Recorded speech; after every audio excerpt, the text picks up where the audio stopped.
the kids over there. Brother. Exactly. Only pressure is for y'all now, not for me. You ready to go, sir?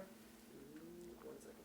Do you need to zoom out, something like that? No, You're good? Yeah, we're good. Okay. You only get one chance with the Yeah, best man. forward of the USMC, okay? Let's make it happen, bro. Let's do it. My friend, congratulations. You come full circle, the ambassador of Nacogdoches, and that's the way you pronounce it, right? Yeah, you did it right. I live in Texas too, my friend. So Yeah, it'd be man. embarrassing if I won't do it. How's you feel? It feels great. Like you said, full circle for me. It's where I developed my game from Nacogdoches, playing rec league, to coming to Dallas and playing club ball, to then going playing professional, and then representing my country to come back and be inducted into the Hall of Fame in the state of Texas, but especially Dallas, where I played my club ball, it's all come full circle and is an honor. No joke, but this guy also played so what's the team called? Texas. Oh, okay, yeah, that's what's up. Yeah, He knows what's up then. Yeah, no, he's aspiring coach, but that's for another interview. Okay, next So- one, next time. You're a great pioneer for U.S. soccer because before the guys who were playing now forward, you went to Europe, and you only came not to Europe just to visit. You actually conquered many years in the Premier League. That takes a lot of courage and a lot of skill, sir. How do you feel about that?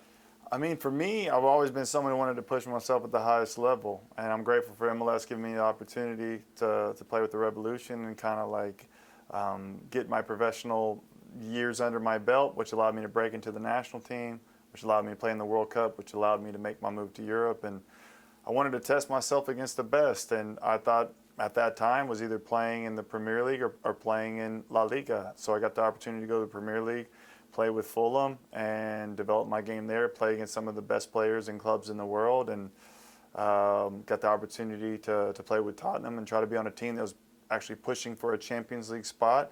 And we missed out on deadline day just by like 1 point, but it was a great adventure and something that brought me peace because I at least got to go and test myself there. Many tried, not many succeed. What was the key to success over there?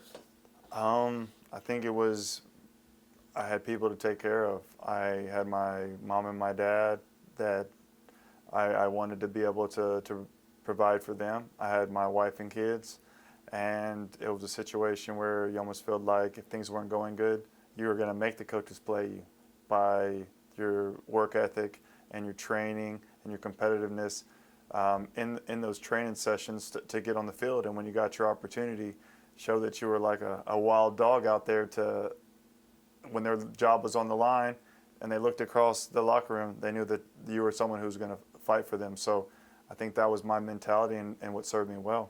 Do you think that mentality that you mentioned, a good Texans mentality, a mentality that made wonders playing on that snowstorm against Costa Rica, remember that game? Sir. They were not very happy after the game, but that's their problem. Yep. But, I mean, it takes stamina, it takes courage, and it shows in the field, shows on the goals. Do you think that today are we lacking goals because of a little bit of stamina, or what's wrong with our lack of goals? Because we're not scoring as many scores. No, we're not. I think we're missing a number 9 that truly takes over that position. And we need more midfielders also chipping in with goals. If you look at my career, I wasn't a traditional number 9. I started as holding midfielder, then went to an inverted winger, being a left midfielder that would come inside and get on my right foot. But I still was able to chip in with goals. But we need more people that are consistently performing and getting goals that are making the job more difficult for Berhalter to pick his starting 11. And I think if you have more competition in the team for people getting goals and not knowing who to select in your lineup, the better off we'll be as a country. So hopefully, we'll even though the team is young, we'll find those players and we'll be set up for good for the future. 2 more and we're done because the kids are waiting. Okay. 2, please, 1.5. Okay. Okay, 1.5. What are the keys to success for the U.S. men's national team and a half, and what would that be the success for you? I think the key for them is it's all about starting out their seasons is playing regularly. A question mark is going to be on the goalkeeper. We have one playing at Arsenal, one playing at Man City.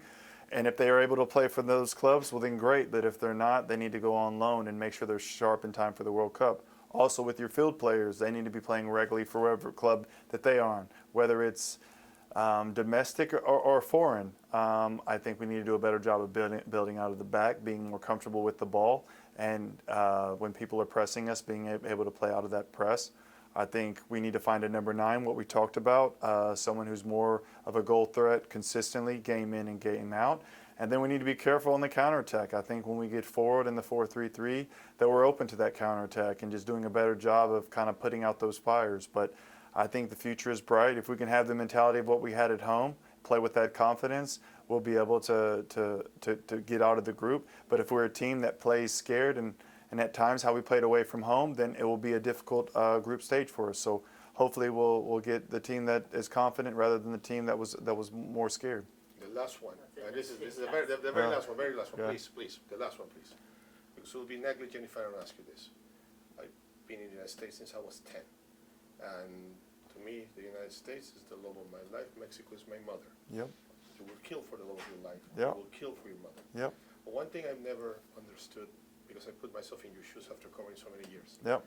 Sometimes the United States, playing in the United States, it feels like you're playing as a visitor team. Yep.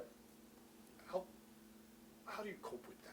It must be difficult. It makes it more difficult to be in that situation because it seems like when you play against a lot of different countries that you have more home games. Like, for example, there's been more times that U.S. has played against Mexico in the States than U.S. has played against Mexico in Mexico.